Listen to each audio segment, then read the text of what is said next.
Hallo. Hei. Nå skal vi lage en video om ting som irriterer oss. Eller sånne ting som vi ikke vil ha, eller misliker. Eller ja. Sånne ting. Ja, for eksempel. Status på Facebook. Statuser på Facebook, mente jeg. Ja, sånn unødvendige statuser som mener nå skal jeg gå ned og spise. Eller sånn, går og legger meg, går i dusjen og sånne ting. Det er så unødvendig. Vi bryr oss liksom ikke.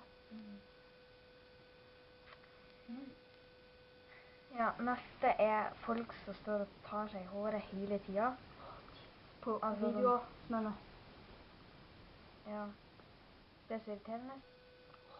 Selv om jeg kan gjøre det selv, men jeg står ikke sånn her hele tiden. Ja. Det er irriterende. Eller sånn på alle bilder, vel sånn.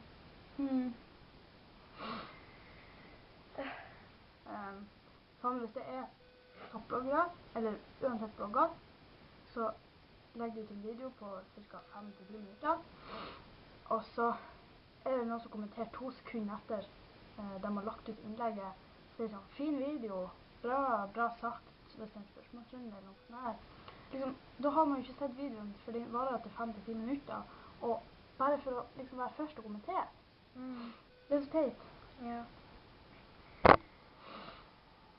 En annen ting er irriterende lærere. Skal ikke nevne noen navn, men liksom, ja. Hvordan skal man forklare? Ja, hvis en lærer, ja, sånn som noen lærere, de skal hjelpe en annen, siden hvis det er en trange melderom der man kan gå, stiller han med ræva til vers på en annen pult sin. Oppi trynet til andre. Ja, oppi trynet, og det er sånn, ja, koselig. Det er irriterende. Ja. Mer som er irriterende. Når man får krøll på tunga. Hvis man skal snakke fort, eller skal si noe viktig. Ja, si noe veldig viktig før tida går ut, liksom. Og så får man krøll på tunga, så prøver man å si det på nytt, og så får man krøll på tunga, si det på nytt, krøll på tunga, blablabla. Ja. Ja. En annen ting er folk som hinter hele tiden. Irriterende. Det er sånn, ok, jeg har skjønt det. Ja. Hvis, for eksempel, det er 2 som er i lag, og så kommer den tredje personen, og så sitter de 2 og liksom spiser eller noe, og så kommer den andre bare, tror hva det smaker. Det er så lenge siden jeg har smakt det. Smaker det godt? Det er så, hallo, hvis du har lyst på, så spør du. Ja. Stedet for hint. Det er bare irriterende. Ja, en annen ting er glem hva man skal si. Ja. Hvis man skal si noe viktig, og så glemmer man det bare. Du, husker du? Ja. Det er sånn veldig viktig å bare. Ja. En annen ting er foreldre, hvis de gjør det flau, liksom framfor andre. Det er irriterende. Mer. Folk som rakker ned på andre, sånn, selv om de ikke er så populære, så trenger ikke de så er så populære. Og liksom står sånn, det må gå seg. Oh my god. Hallo. Det er sånn, hvis folk vil gå i det de vil gå i, så respekter det. Ja. En annen ting er herregud.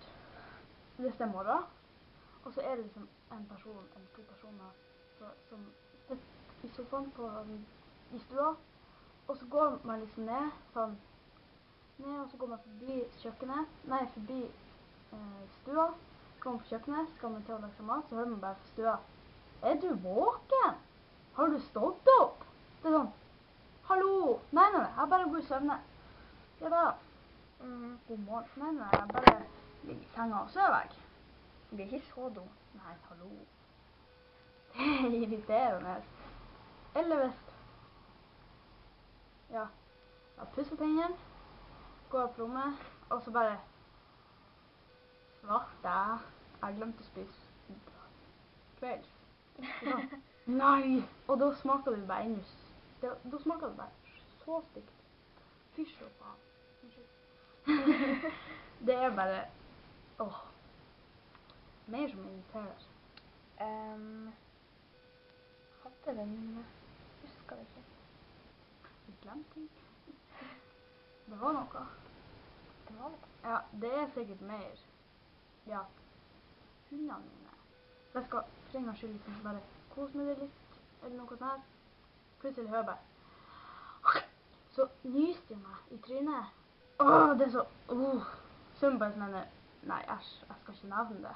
Fysj faen, det Eller sånn, hvis man akkurat har satt seg ned, og skal liksom til å slappe av og begynne med noe, eller noe sånt her, så roper mamma sånn, den må gå ut med en ball der, eller noe. Eller, kom og ta klærne dine. Sånn, man har akkurat satt seg ned. Ja, eller nettopp kommer hjem fra skolen. Og så sånn, ja, sette seg i sofaen, er så sliten hvis man har vært på turning eller noe sånt her. Så setter man seg ned, skal liksom se på TV, og så bare, faen, jeg må slå på TV. Går jeg og slår på TV, så skal jeg sette meg, og så bare, hvor er fjernkontrollen? Så må man lete huset rundt. Det er så, det galt, tuller. Eller hvis man flyr for strøm og ikke finner ladder. Det er sikkert mer som irriterer meg, men det var det jeg kom på. Så da vi snakkes. Ha det. Ha det. Ha det. Det her kjøpte vi bare.